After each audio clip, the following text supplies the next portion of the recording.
नमस्कार दोस्तों, स्वागत है आप सभी दोस्तों का बुलेन बियन में। मैं हूं आपका दोस्त किशोर चंद्रा। दोस्तों, आज की इस वीडियो में हम बात करने वाले हैं बजाज फाइनेंस के बारे में।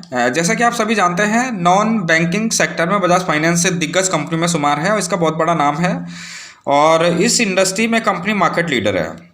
और इसका सबसे बड़ा कारण कंपनी की प्रीवियस परफॉर्मेंस है। जिस तरीके से कंपनी ने बीते कुछ सालों में इन्वेस्टर को 40% तक का रिटर्न दिया है और अपने बिजनेस में भी शानदार ग्रोथ दिखाई है। लेकिन मौजूदा समय बजाज फाइनेंस की हालत कुछ अच्छी नहीं है। यहाँ तक कि कंपनी के शेयर 60% से भी नीचे आ चुके हैं। माना कि कोविड-19 के चलते और इकोनॉमी स्लो डाउन के चलते बाजार में भारी गिरावट देखी गई है, लेकिन फिर भी इंडस्ट्री से अगर तुलना करें तो बजाज फाइनेंस के शेयर कुछ ज़्यादा ही गिर चुके हैं। फाइनेंस इंडस्ट्री की बात करें तो लगभग 22 से लेकर 28% तक की गिरावट इसमें देखी गई है। और बजाज फाइनेंस की जो कॉम्पिटिटर कंपनियां हैं उसमें 25 से लेकर 30% की डाउनफॉल दिखाई दी है, लेकिन बजाज फाइनेंस 60% से भी ज़्यादा गिर चुका है। तो दोस्तों, इस वीडियो में हम इन सभी कारणों की समीक्षा करने का प्रयास करेंगे और यह भी जानने की कोशिश करेंगे कि आखिर क्यों कंपनी के शेयर लगभग 5,000 रुपये तक पहुंचने के बावजूद में भी आज की तारीख में 2,000 से नीचे ट्रेड कर रहा है। साथ ही साथ मार्च क्वार्टर के नतीजे और मौजूदा फाइनेंशियल कंडीशन के विषय में भी बात करेंगे। और अगर आप इंट्राडे ट्रेडिंग में रुचि रखते हैं तो 27 मार्च के टारगेट प्राइस को भी चार्ट के माध्यम से समझने का कोशिश करेंगे। तो दोस्तों, काफ़ी इंपॉर्टेंट इन्फॉर्मेशन है, वीडियो में अंत तक बने रहें। और अगर अभी तक आपने चैनल को सब्सक्राइब नहीं किया है तो प्लीज़ अभी कर दें।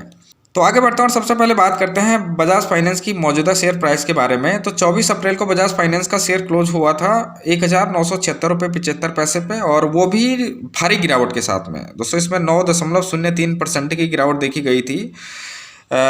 अगर फ्राइडे यानी कि 24 अप्रैल की बात करें तो निफ्टी केवल 1.71% ही गिरा था। और अगर इसकी तुलना में देखें तो काफ़ी ज़्यादा इसमें गिरावट देखी गई है। तो इसे आप अंदाज़ा लगा सकते हैं कि हाल फिलहाल कंपनी की हालत कितनी बिगड़ चुकी है। अब आगे बढ़ते हैं और बात करते हैं कंपनी के मौजूदा फाइनेंशियल कंडीशन के बारे में, जिससे कि आप पता लगा सकते हैं आने वाले दिनों में कि कंपनी का शेयर किस तरीके से मूवमेंट दिखा सकता है। बजाज फाइनेंस से reported at 22% sequential fall in new loan booked, यानी कि इन्होंने जो नए लोन बुक किए हैं उसमें 22% तक की कटौती हुई है। तो एक क्वार्टर के अंदर में यह कटौती काफ़ी बड़ी गिरावट मानी जा सकती है। Company booked 60 lakh new loan compare to 77 lakh in the previous quarter. मतलब पिछले क्वार्टर में कंपनी ने 77 लाख नए लोन वितरण किए थे और इस क्वार्टर में केवल 60 लाख लोन ही बुक कर पाई है। मतलब पिछले क्वार्टर की तुलना में इस क्वार्टर में 17 लाख लोन कम बुक किए गए हैं। यहाँ भी बड़ी गिरावट देखी जा रही है, जो कि कंपनी के शेयर को और भी कमजोर कर रही है। Year on year the growth under new loan book down to 3% compare to 53%। अगर आप साल दर साल देखें तो पिछले साल इस क्वार्टर में कंपनी का जो लोन ग्रोथ था वो 53% था और इस साल ये घटकर केवल 3% रह गया है।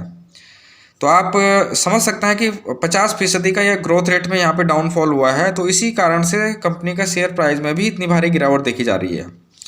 और इस प्रकार की परफॉर्मेंस से कंपनी के वैल्यूएशन के लिए तो बिल्कुल भी अच्छी नहीं मानी जा सकती है। और यह कंपनी के लिए ही नहीं, कंपनी में जो इन्वेस्टर हैं उनके लिए भी चिंता का विषय है।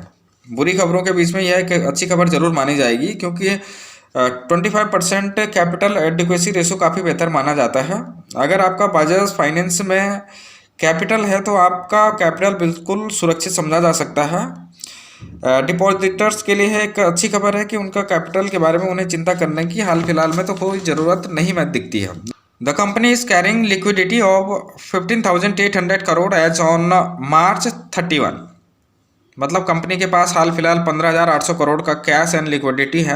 अगर कंडीशन यहाँ से भी और ज़्यादा बिगड़ती है तो कंपनी के पास में सस्टेन करने की क्षमता अभी भी मौजूद है। Bajaj finance deposit booked stood at around 21,400 crore as of March 2020 compare to 13,193 crore as of March 19।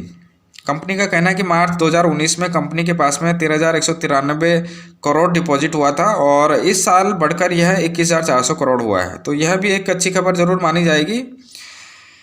तो दोस्तों, फाइनेंशियल कंडीशन के बारे में तो जान चुके हैं आप, और अब आप अंदाज़ा लगा सकते हैं कि हाल फिलहाल कंपनी की फाइनेंशियल कंडीशन क्या है। और आगे बढ़ते हैं और अब बात करते हैं मार्च क्वार्टर रिजल्ट के बारे में। तो इस क्वार्टर में ही बजाज फाइनेंस की स्थिति कुछ ज़्यादा खराब हुई है। कंपनी मैनेजमेंट की तरफ से जो इन्फॉर्मेशन शेयर की गई है उसमें बताया गया है कि Bajaj finance recorded heavy loss in AUM due to lockdown. Company का कहना है कि AUM मतलब असेट अंडर मैनेजमेंट में लॉकडाउन के चलते भारी नुकसान हुआ है कंपनी को। और Bajaj finance loss 3.5 lakh account around 4,750 crore worth of asset under management. Company का कहना है कि कंपनी को 3.5 लाख ट्रांजैक्शन का नुकसान हुआ है। अगर इसको अमाउंट में कैलकुलेट करें तो 4,750 करोड़ रुपए का नुकसान हुआ है। Expect demand to revive by July 2020, मतलब जुलाई 2020 तक डिमांड फिर से शुरू होने की कंपनी ने उम्मीद जताई है। और यह उम्मीद किस हद तक सही साबित होगी ये तो खैर आने वाला वक्त ही बताएगा। आगे मैनेजमेंट का कहना है कि business to get normalise by October 2020। Company management ने यह भी भरोसा जताया है कि अक्टूबर 2020 से स्थिति सामान्य हो जाएगी और फिर से कामकाज पिछली रफ्तार से चलने लगेगा। आगे इनका कहना है कि reported 2% growth in it asset under management 1.47 trillion at the end of March as against around 1.45 trillion in the previous quarter. मतलब इस क्वार्टर में AUM में 2% की ग्रोथ हुई है। और इसे अगर रुपीस में कन्वर्ट करें तो पिछले क्वार्टर में AUM 1.45 ट्रिलियन था, जो कि इस क्वार्टर में बढ़कर 1.47 ट्रिलियन हुआ है। यहाँ पर देखें तो एक अच्छी खबर जरूर मानी जाएगी, लेकिन the growth is AUM slowed to 27% year on year compared to 40% during the corresponding quarter last time। पिछले साल के क्वार्टर से इस साल के क्वार्टर की अगर तुलना करें तो इसमें 13% तक की गिरावट देखी गई है।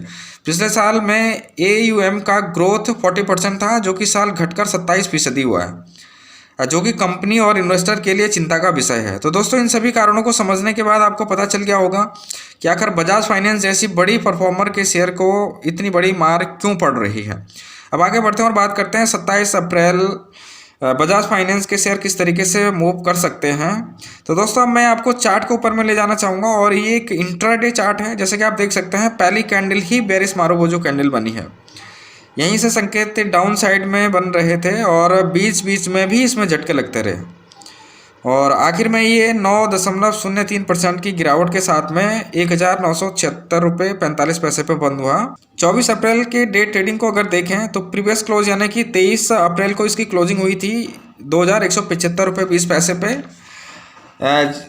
और 24 अप्रैल को ये गैप डाउन ओपनिंग इसमें हुई थी और लगभग 52 रुपये नीचे ओपन हुआ था। जहां ओपन हुआ था उस वहीं पे इसने हाई भी बनाया है और लो बनाया है इसने 1,972 रुपये का और क्लोज भी लगभग अपने लो प्राइस के आसपास ही हुआ है, यानी कि 1,976 रुपये 45 पैसे पे क्लोज हुआ है। तो इस तरीके से अगर देखा जाए तो 27 अप्रैल को भी यानी मंडे को भी इसमें गिरावट की संभावनाएं ज़्यादा ही नजर आती हैं। अगर हम इसमें टारगेट प्राइस की बात करें तो अगर ये 1970 रुपये के नीचे ओपन होता है और मंडे को मार्केट में गिरावट देखी जाती है तो इसमें डाउन साइड में जो पहला टारगेट होगा वो 1942 रुपये का पहला होगा, दूसरा टारगेट इसमें 1908 रुपये होगा और अगर यहाँ भी नहीं रुक पाता है तो 1884 तक के भी टारगेट देखे जा सकते। और अगर अपसाइड की हम बात करें तो 1990 रुपये से ऊपर अगर ओपन होता है मार्केट में तेजी रहती है तो पहला टारगेट इसमें 2025 रुपये का होगा, दूसरा टारगेट 2050 का और तीसरा टारगेट इसमें 2070 रुपये तक भी देखे जा सकते हैं। तो दोस्तों, ये तो रही बजाज फाइनेंस के बारे में डेटा एनालिसिस। अगर आपको डेटा अच्छा लगे तो प्लीज़ चैनल को लाइक शेयर सब्सक्राइब जरूर करें।